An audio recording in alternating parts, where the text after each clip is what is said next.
좋은 책이요. 좋은 책이 사람에게 큰 영향을 미칩니다. 사람의 생각과 사고를 넓혀줍니다. 한 권의 책이 나를 변화시킬 수가 있고 또 한 권의 좋은 책이 이 사회를 변화시킬 수가 있습니다. 여러분 잘 아시는 헨릭 입센의 인형의 집만 놀아 읽으신 분 많을 거예요.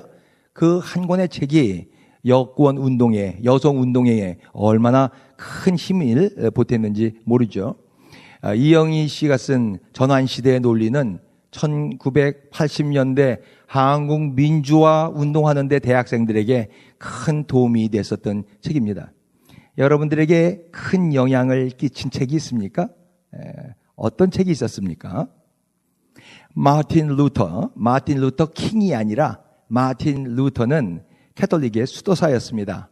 근데 이름도 없는 이 무명의 수도사가 한 권의 책 때문에 인류 역사에 남는 종교 개혁자가 됐는데 그 책이 뭐냐면 갈라디아서입니다. 마틴 루터는 갈라디아 책을 카타리나라고 불렀어요. 카타리나는 자기 와이프 이름이에요.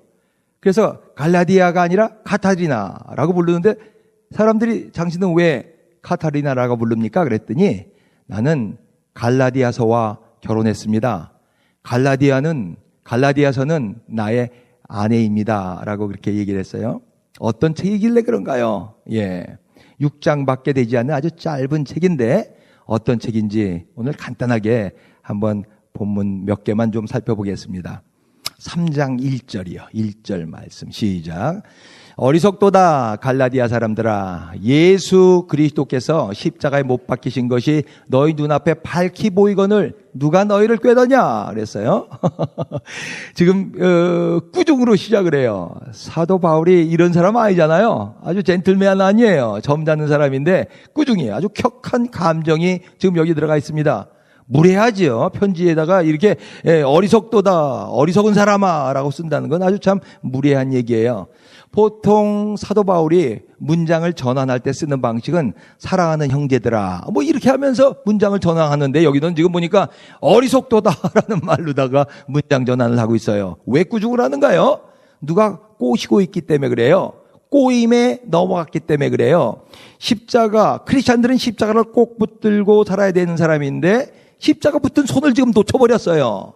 왜요? 누가 꼬셨나요? 2절에 보니까 나옵니다. 시작. 내가 너희에게서 다만 이것을 알려 하노니 너희가 성령을 받은 것이 율법의 행위로냐 혹은 듣고 믿음으로냐. 여기 지금 두 가지가 나오죠. 두 가지가 대조돼서 나와요. 율법의 행위냐 아니면 믿음이냐. Work by the Spirit, by the law, or believing in the Lord. 십자가를 믿는 거냐? 복음을 믿는 거냐? 아니면 율법의 행위냐? 이 사람들은 지금 갈라디아 사람들은 지금 1세기예요. 사도 바울이 제일 첫 번째 전도 여행에서 예수 그리스도를 전파한 사람이거든요.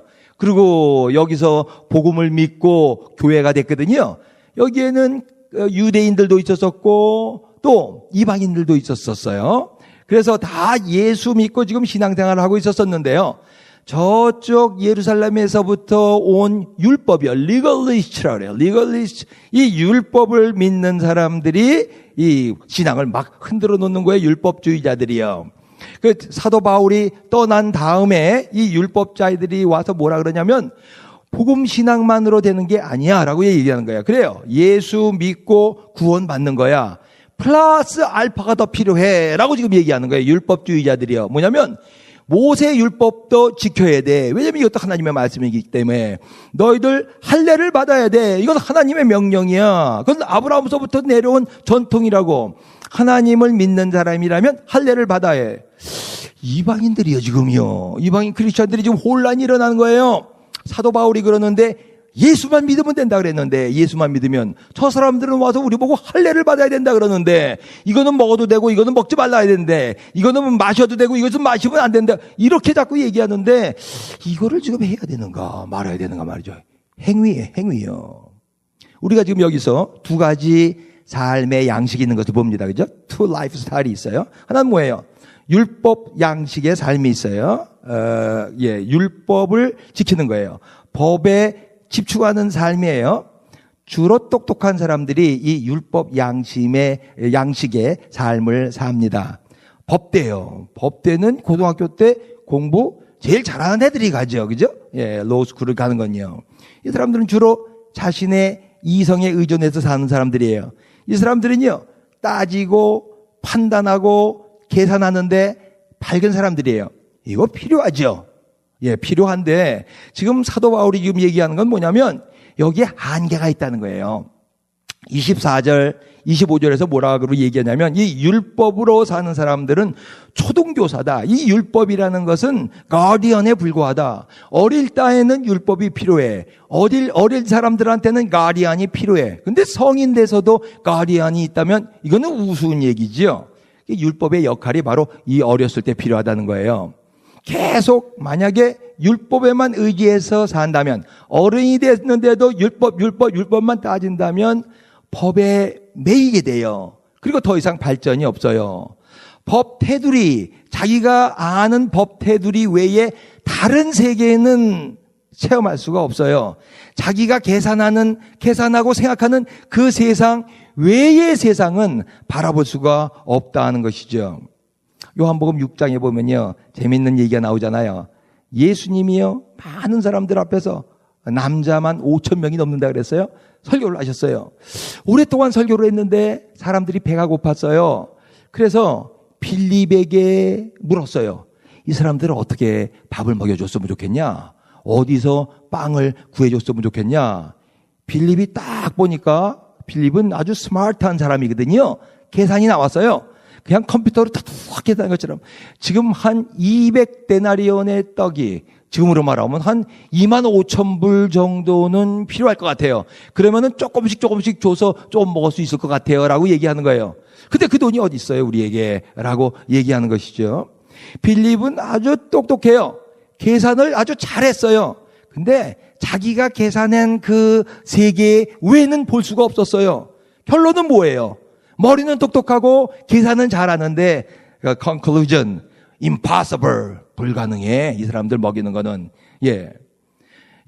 법 필요해요. 우리 reason 필요해요. 계산 필요해요. 그렇지만 우리 reason이 모든 건 다 아니에요. 여기에 매이면은 헛똑똑이 돼요. 헛똑똑. 어리석도다. 그러죠. 그래서 지금 갈라디아 사람들에게 어리석도다. 그렇게 얘기하는 거예요. 두 번째 라이프 스타일은 무슨 라이프 스타일이냐면 믿음으로 사는 믿음 양식의 삶이에요. Faith style life예요. 예. 이것은 God concentrating life예요. 하나님께만 집중하는 삶이에요. 어떻게 보면 조금 덜 똑똑한 사람들이 이런 믿음 양식의 삶을 사는 것 같아요. 세상적인 계산이라든가 세상적인 판단이요, 다른 사람들보단 조금 늦을 수도 있는 사람들이 이 믿음 양식을 사는 것 같아요. 자, 예수님께서 아까 빌립에게 질문했어요. 빌립에게 이 사람들을 어떻게 먹일 수 있는가 질문을 했는데 여기에 갑자기 질문하지도 않은, 선택하지도 않은 한 제자가 끼어들었어요. 누군지 아세요? 안드레가 끼어들었어요. 앤드류요. 끼어들어서 뭐라 그러냐면 여기 이 아이에게 보리떡 5개와 조그만 물고기 2마리가 있습니다. 그리고 예수님께 갖다 바치는 거야. 아니 그게 뭐예요, 그게. 지금 5,000명 전체 지금 밥이 필요하고 빵이 필요한 사람은 여자랑 아이들까지 합해서 근 2만 명이 가까이 되거든요. 2만 명. 근데 지금 보리떡 5개랑 조그만 멸치 2개 가져와서 예수님께 드리는 거예요. 아니 이게 제정신이에요? 세상 눈으로 보면 얼마나 어리석어요. 지금 뭐 하겠다는 거예요, 지금? 이거 갖고 와가서요. 근데요, 놀라운 거는 안드레를 이 바보야! 라고 foolish! 그리고 예수님이 꾸짖지 않으셨어요. 지금 예수님께서 앤드류의 믿음을 받으셨어요. 믿음으로 받으셨어요. 그리고 어떻게 했어요? 하나님께 감사했잖아요. 아마 먹을 거 앞에 놓고선 감사하는 게 당연하고요. 앤드류에게 이런 믿음을 주신 것을 하나님께서 감사하신 것 같아. 축사하셨다. 그렇게 기록되어 있죠. 그리고서 그것을 나눠주라 그러니까요, 사람이요 다 먹었어요. 먹고 12광줄이나 바스켓이 남았어요. 사람들이 먹고 남았어요. 배불리 먹고요. 이런 놀라운 기적이 있었다는 것이죠. 믿음의 삶은요, 현재 계산으로 사는 삶이 아니에요. 현재 내 상황에 매여 사는 삶이 아니에요. 하나님께만 집중하는 삶이에요. 전능하신 하나님이에요. 전능하신. 이때 우리가 매여 있는 우리의 삶, 현재의 상황에서 프리할 수 있어요. 자유로울 수가 있어요. 하나님과 교제할 수가 있어요. 초이성적인 삶을 살 수가 있어요. 성령 하나님을 체험할 수가 있어요. 내 계산, 내 이성 안에서만 살면은 내 이성 한계를 넘을 수가 없다고요. 이성은 중요하지만 이성이 다는 아니라는 말이에요. 예배에서도 두 가지 스타일이 있어요. 보니까요. 예전 중심으로 예배를 드리는 때는 법이 중요해요. 순서가 중요해요. 프로그램이 중요해요. 요거 다음엔 요거 하고 요거 다음엔 요거 하고요. 그래서 장로교, 한국 장로교의 예배를 주보 예배라 그래요. 주보 순서 다 끝나면 끝. 예, 필요해요. 근데 여기에 매이면 안 돼요. 예, 예배가 기념식은 아니기 때문에 그래요. Contemporary worship이라 그래요. 우리가 드리는 예배들이요. 현대 예배에서는 순서에 의존하지 않아요. 아마 그래서 우리 김성규 집사님이 고생이 많을 거예요. 왜냐하면 찬양을 써놨다가 제가 안 하기도 하고요. 어떤 데는 갑자기 바꾸기도 하고요. 순서를 이렇게 하기도 하고 저렇게 하기도 하고 그래요. 찬양하면서 기도하면서 하거든요. 요번에는 이런 것이 더 필요할 것 같다 그러면 그냥 제가 그 찬양을 하거든요. 그렇기 때문에 아마 순서에만 의존해서 꼭 그거를 해야 하는 것이 예배라고 생각하면은 쉽지 않죠. 예, contemporary worship은 자꾸 성령에 의존해서 드리려는 예배예요. 어떻게 보면 좀 무질서하게 보이기도 해요. 그렇지만 이 예배 가운데 자유함이 있죠. 하나님과 깊이 교제할 수가 있는 것이죠. 만남은 자유로워야 돼요. 뭔가 이렇게 얽히는 게 많고 매여 있는 게 많으면 두 사람이 만날 수가 없거든요. 예, 교제가 안 돼요. 율법적 삶의 양식에서는 하나님과 자유롭게 교제할 수가 없어요. 하나님은 우리가 믿음으로 살기를 원하십니다. 11절 한번 읽어보십시다. 11절 시작. 또 하나님 앞에서 아무도 율법으로 말미암아 의롭게 되지 못할 것이 분명하니 이는 의인은 믿음으로 살리라 하였습니다. 이것은 사도 바울에게 한 예의 말씀이 아니라 BC 600년경에 하박국에게 하신 말씀이거든요. 하박국이요, 참 의로운 사람이었어요. 마음이 아주 순수하고 깨끗한 선지자였어요. 이 나라를 보니까 하나님의 백성들인데 왜 이렇게 죄를 짓는 거예요? 예. 왜 이렇게 예배도 제대로 못 드리는 거예요? 예. 어떻게 이렇게 강폭하고요? 이렇게 그냥 마음이 강팍한 사람들이 많은 거예요? 죄악이 이렇게 많아요? 하나님의 백성들이요. 그리고 하나님께 막 물어보면서 어찌하여 이렇습니까? 라고 하나님께 얘기했어요. 하나님이 답을 하시는데 뭐라 그러냐면 내가 갈대아 사람들, 바벨론 사람들을 통해서 심판할 것이다. 하박국이 깜짝 놀랐어요. 아니요. 우리는 그래도요. 우리는 좀 죄를 짓고 좀 나쁜 일을 좀 하게 됐지만은 그래도 하나님의 백성 아니에요. 의인이라고 하나님께서 말씀하시지 않았어요. 근데 아니 하나님도 믿지 않는 할례 받지 못한 그 바벨론 사람들 통해서 우리를 심판하신다고요? 그게 말이나 돼요? 라고 또 하박국이 깜짝 놀라는 거예요. 그랬더니 그때 하나님께서 주신 말씀이에요. 이 말씀은 굉장히 중요한 말이다. 사람들이 다 읽을 수 있도록 써놔라 라고 얘기하면서 하신 말씀이 뭐냐면 의인은 오직 믿음으로 살리라 라는 말씀이었어요. 그때 주신 말씀이에요. 600년 뒤에 이 말씀이 사도 바울에게 굉장히 깊이 다가왔어요. 로마서 1장 17절에도 이 말씀이 나와요. 갈라디아서 지금 3장에도 이 말이 나와요. 그리고 우리가 몇 주 전에 배웠죠. 히브리서 10장에도 이 말이 나와요. 의인은 오직 믿음으로 살리라. 그로부터 1000년 뒤에요. 이 말씀이 누구한테 꽂혔냐면은 마틴 루터 마음 가운데 꽂혔어요. 그 심장에 콕 들어와 박혔어요. 예, 이 말씀이 중요한 말씀이 됩니다. 그리고 이 말씀 통해서 종교 개혁을 하는 것이죠. 의인은 오직 믿음으로 살리라. 믿음으로 산다는 게 뭔가요? 예, 하나님만 바라보며 사는 삶이에요. 하나님께 포커스 맞춰서 사는 삶이에요. 하나님이 내 삶의 바탕입니다. 하나님이 내 삶의 중심입니다. 하나님이 내 삶의 기둥입니다. 이것이 믿음으로 사는 삶이에요. 믿음으로 여러분 사실 수 있길 주의 이름으로 축원합니다. 믿음으로 살면은 현재 상황에 관계없지요. 내가 있든 없든 담대할 수가 있어요. 그리고 당당하게 살 수가 있어요. 왜냐하면 하나님, 우리가 믿는 하나님은 전능하신 하나님이기 때문에 그렇습니다. 마틴 루터는 원래 법과대학에서 법 공부하던 사람이에요. 똑똑한 사람이에요. 근데 마음 가운데 한 가지 의문이 있어요. 어떻게 죄인이 의로우신 하나님과 교제할 수가 있을까라는 의문이 마음 가운데 있었어요. 그래서 법과 공부하던 걸 그만두고 캐톨릭 수도사가 된 거예요. 그의 의문을 계속 품고 있었어요. 어떻게 내가 의롭게 되어서 하나님과 교제할 수가 있는가. 그 당시에 면죄부, 인덜전스 막 팔고 있었었죠. 이 인덜전스 면죄부를 사면은 정말 나는 의로운 사람이 되는 건가? 내가 비싼 면죄부를 사면은 나는 더 의로운 사람이 되는 건가? 예? 100불짜리 면죄부보다 1000불짜리 면죄부는 나를 더 깨끗하게 하는가? 나를 하나님과 더 깊이 교제하게 만드는가? 아니면 교황이 하나님의 대리자라 그러던데 교황을 쫓아서 교황만 바라보면은 우리 하나님과 교제할 수가 있는가? 이 깊은 질문을 갖고 있었어요. 예, 그래서 수도사인데 미텐베르크 대학에서 성경을 연구했습니다. 그때 연구한 게 이 갈라디아서예요. 아주 깊이 갈라디아서와 로마서를 연구하면서 해답을 받았어요.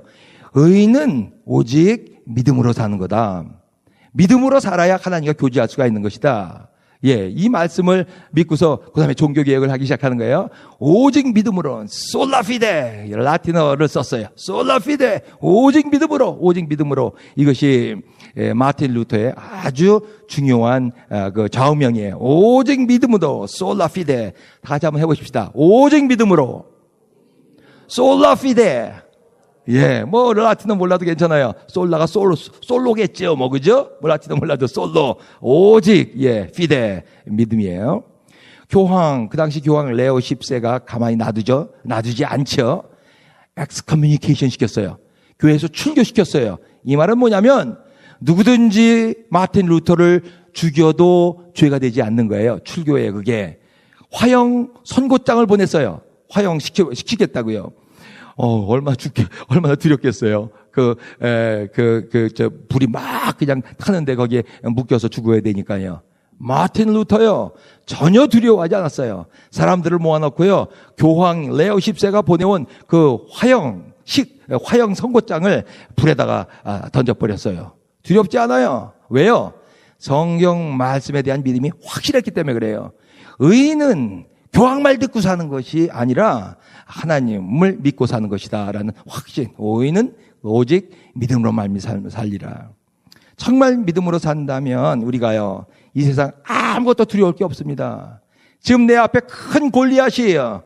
나를 위해 향해서 창 들고 칼 들고 몰려올지라도 하나도 두렵지 않습니다. 지금 뒤에서는 이집트 군사들이 막 몰려오고 앞에는 푸른 그런 홍해 앞바다가요, 내 앞에 펼쳐져 있더라도 전혀 두렵지 않습니다. 믿음으로 사시길 주의 이름으로 축원합니다. 어떻게 우리의 믿음을 강하게 할 수가 있는가요? 어떻게 우리는 믿음으로 더 살 수가 있는가요? 오늘 색다른 말씀 한 말씀만 더 드리고 싶어요. 마지막으로 6절 보십시다. 6절 시작. 아브라함이 하나님을 믿음에 그것을 그에게 의로 정하셨다 한것 같으니라요. 이게 창세기에 나오는 말이거든요. 아브라함 얘기. 창세기 12장서부터 아브라함 얘기가 나오죠. 아브라함이 하나님을 믿음에 그것을 그에게 의로 정하셨다. 이거는 창세기 15장을 배경으로 하고 있습니다. 아브라함이 하나님을 잘 믿었잖아요. 그래서 나이가 많은 75세 된 노인인데도 그냥 하나님이 너 본토 친척 아비 집을 떠나서 내가 지시하는 땅으로 가라. 그러니까 그냥 아무도 없는, 아는 사람이 하나도 없는 이 가나안 땅까지 들어와서 살았지 않습니까? 12장이에요. 13장 지나고 14장 지나고 많은 사건들이 그 사이에 있었습니다. 하나님이 너에게 아들을 준다 그랬거든요. 아직 아들도 없고 딸도 없고 자손도 없는데 75세 된 노인에게 내가 아들을 주겠다. 사라는 65세였어요. 경수가 벌써 끊어져서 애를 낳을 수가 없어요. 그런데도 애를 주겠다라고 하나님께서 말씀하시고 그걸 믿었어요. 믿어져요? 이성으로는 믿을 수가 없어요. 계산으로는 믿을 수가 없다고요.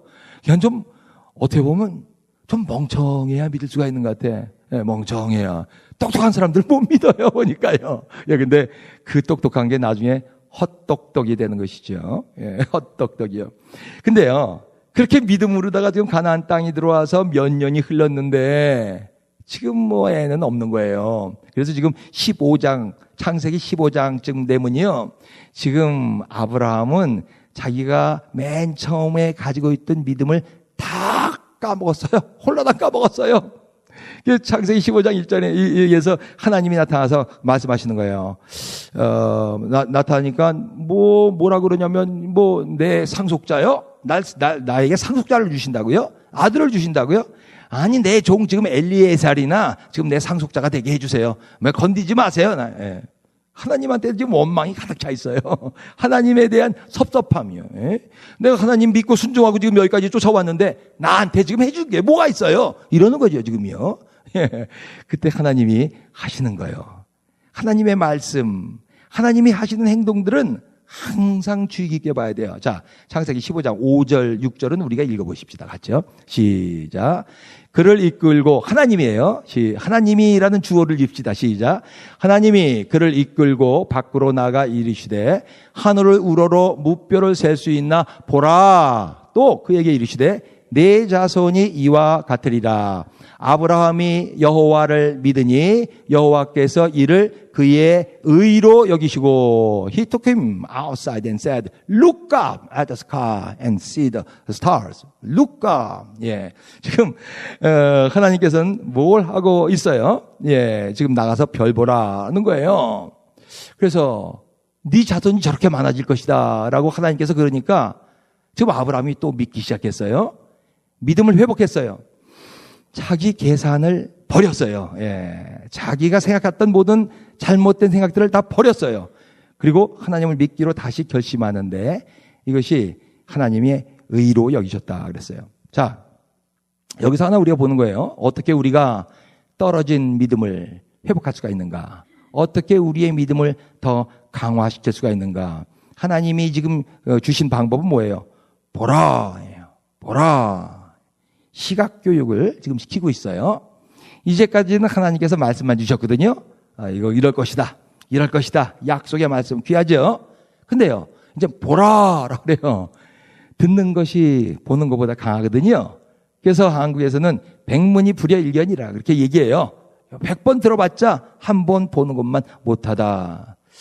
여러분들 믿음이 떨어지면요, 믿음 강화를 위해서 이 방법을 사용하세요.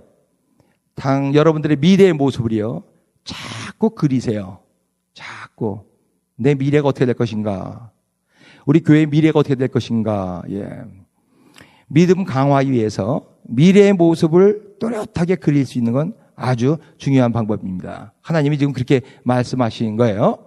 그리고 그렇게 될 줄을 믿으세요. 예, 그 믿음대로 됩니다. 우리가 지금 지나가는 이 현재는 뭐예요? 과정이에요. It's just a process.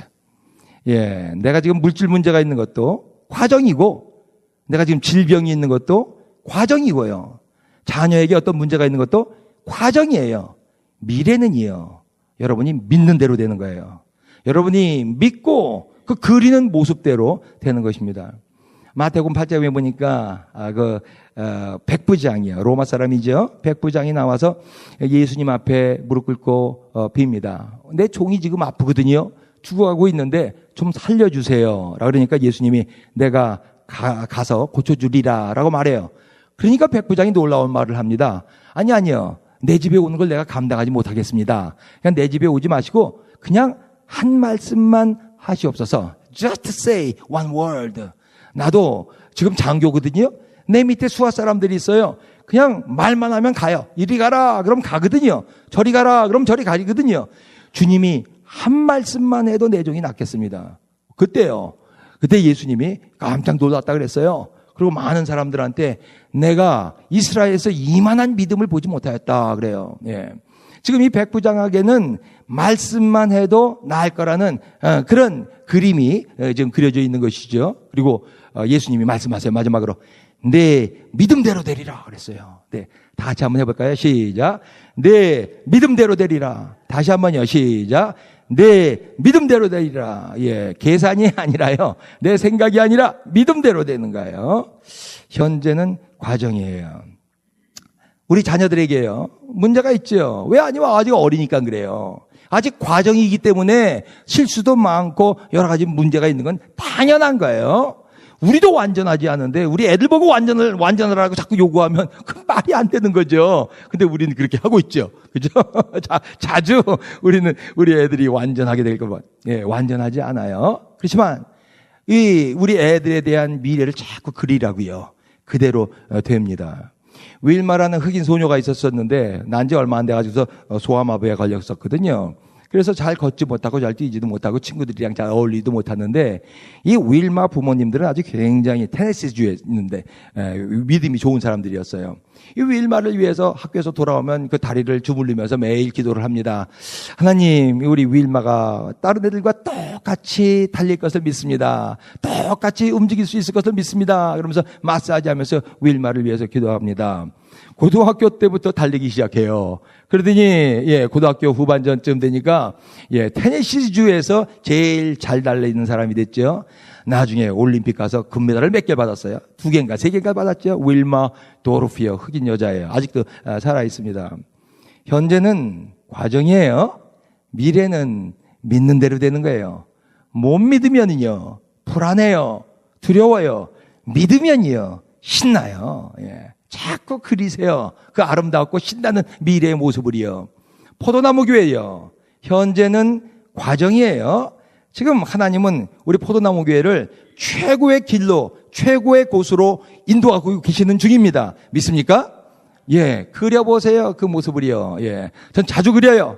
이게 꽉 차요. 꽉 차. 1부 예배도 꽉 차고 2부 예배도 쫙 차고 그러면은 프로젝터라든가 이런 걸 다 여기다가 좀 2층을 좀 쌀라 그래요. 저 뒤에다가는 2층을 싸서 위로 옮기면 좋겠다. 그리고 사람들이 많으면은 그다음에는 이거를 담을 틀 수가 있을까? 틀어서 저쪽까지 쭉 펴면 얼마나 들어갈까? 전 여러 번 그려봐요. 하루에도 여러 번 그려봅니다. 전 하나님께서 하신 말씀 돔에서 너희들이 예배 드릴 것이다 하는 말씀을 저는 믿습니다. 그려보세요 자꾸요. 그럼 믿으세요. 믿음대로 되리라. 여러분들의 자녀요. 현재는 과정이에요. 하나님이 최고로 인도하고 계시는 중입니다. 믿습니까? 그려보세요 자녀들이요. 전 우리 자녀들을 위해서 매일 기도해요. 엑스퍼트가 되게 도와주세요. 이 세상에서요 누군도 따라오지 못할도록 한 분야에서 아주 프로페셔널들이 다 되게 도와주시옵소서. 그리고 하나님께 영광 돌리면서 하나님을 증거하며 사는 하나님의 종들이 다 되게 도와주세요. 저는 궁금해요. 준이가 이 다음에는 뭐를 하게 될까? 설린이는 이 다음에 어떤 분야에서 엑스퍼트가 될 수가 있을까? 한우리는 어떤 일을 나중에 하면서 살게 될까? 그리고 어떤 방식으로 하나님께 영광을 돌릴까? 못 믿으면 불안해요. 믿으면 신나요. 못 믿으면 자꾸 법에 매여. 내 계산에, 내 이성에 매여요. 믿으면요 자유로워요. 9절 마지막으로 9절 말씀 한번 읽어보십시다. 시작. 그러므로 믿음으로 말미암은 자는 믿음이 있는 아브라함과 함께 복을 받느니라. 아브라함이 얼마나 복을 받은 사람이에요. 이 축복이 나와 여러분들에게 함께 하시길 주의 이름으로 축원합니다. 아멘. 내 남편은 어떻게 되나? 찌질이 만나가지고 내가 결혼해가지고 정말 내가 내 운명이 말이야. 그렇게 생각하지 마세요. 아내가 그리는 대로 돼요. 아내가요. 빅토리아라는 여자가 있어요. 빅토리아라는 여자, 하나님을 잘 믿는 여자인데 자기 남편에게 그랬어요. 요 앞에서 예배드리다가 당신이 이제 이 위에서 설교하게 될 거야 라고 얘기했어요. 그랬더니 남편이 깜짝 놀랐어요. 뭐 그런 소리를 하고 있어? 난 신학 공부하다 하지 않았어. 난 그런 거랑 관계가 없어 라고 얘기했어요. 그 사람 지금 그 자리에서 지금 설교하고 있어요. 조엘 오스틴이에요. 조엘 오스틴.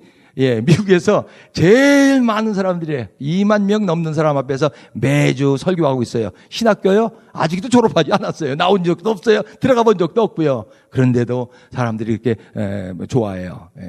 믿는 대로, 아내가 그리는 대로 남편은 가는 거예요. 남편은요, 아내들은요, 자기 남편이 어떻게 그리는가에 따라서 아내는 또 움직여지는 거예요. 남편 그림대로요. 정일영 씨라고 아시는 분 아실 거예요. 미국 유학을 왔어요. 일제시대 때요. 이게 쉽지 않은 유학이었죠. 아내가 막일하면서 뒷바라지를 했어요. 아주 고생 많았습니다. 막 그냥 남이 옷 수선하는데 들지 않는 가위로다 가느라고 막 손에 뭐 피멍이 멀고 들고 그랬어요. 예, 그래서 결국 이 뉴저지 와서 유학했는데 뚜루 대학교에서 박사, PhD를 받고 귀국했어요. 귀국해서 하는 말이 뭐예요? 예, 와이프한테 이제는 여보 당신 차례예요. 공부하세요. 당신은 아주 스마트한 여자예요. 할 수가 있어요. 뭔가 할 수 있는 여자예요. 라고 얘기를 했어요. 그 당시 여자가 대학교 가서 공부한다는 건 이건 뭐 쉽지 않은 일이죠. 근데 남편이요. 유학 가서 지금 박사학위 받고 와서 아내 보고 공부하라는 거예요. 당신은 이 나라를 위해서 뭔가 할 수 있는 사람이에요. 이 여자가 그렇지 않아도 공부하고 싶었는데요. 아주 열심히 공부했어요. 예. 그냥 밤새면서 공부했어요. 서울대학교, 법과대학교 최초로 들어간 여자예요. 이 여자가요. 몇 년 뒤에 사법고시도 패스했어요. 그 당시에 대법원장이요. 이 여자를 판사로 대통령에게 건의를 했습니다. 그래서 대통령이 이승만이었는데 여자가 무슨 판사를 해. 그래서 거부가 됐어요. 예. 그래서 이 여자는 최초의 한국 여자 변호사가 되죠. 여자 인권을 위해서 얼마나 오랫동안 큰 일을 많이 했는지 몰라요. 이태영 여사 아시는 분 아실 거예요. 남편이 외무부 장관도 하셨어요. 제2공화국 때. 그때 외국 나갔다 오면 꼭 가위를 사왔다 그러잖아요. 예, 그리고 아내한테 선물로 줬대요. 여보, 그때 고생 많았어. 안 잊는다는 거예요. 에? 피멍이 들어가면서 그렇게 가위질하면서 나를 서포트 해줬던 거 나 잊지 않아 라는 것이죠. 예, 우리랑 7, 8년 동안 같이 신앙생활 했었던 김영석 집사, 외할아버지, 외할머니예요. 이거 그린 사람이요. 이거 만들어준 집사님, 김영석 집사님이에요. 예, 여러분들의 아내요? 예, 여러분들이 그리는 대로 되는 거예요. 인간은 약해요. 모두 약해요. 예. 당장 눈에 보이는 것에 따라서 일희일비하죠. 조금 뭔가 잘 되고 번성하면요. 금방 교만해져요. 뭔가 조금 약화되고 감소되는 것 같으면요. 금방 또 두려워지죠. 어리석도다 갈라디아 사람들아. 그렇게 얘기하는 거예요. 신자는 눈에 보이는 것으로 사는 것이 아니라 믿음으로 사는 사람이에요. 신자는 믿음의 눈으로 미래를 봐야 됩니다. 지금 미래를 보는 눈이요. 믿음의 눈이 지금 내 육신의 눈으로 보는 것보다 더 확실하게 볼 수 있어야 돼요. 그때까지 자꾸 그리세요. 그리고 또 그리고 그 미래의 모습이 지금 현실처럼 생생하게 될 때까지요. 그 믿음대로 됩니다. 여러분들 지금 보이는 게 뭐가 있습니까? 미래의 모습이 여러분들은 또렷이 그려지고 있습니까? 여러분들의 교회에 대한 미래의 모습이요. 여러분들의 자녀에 대한 미래의 모습이요. 여러분 자신에 대한 미래의 모습이요. 기도하겠습니다.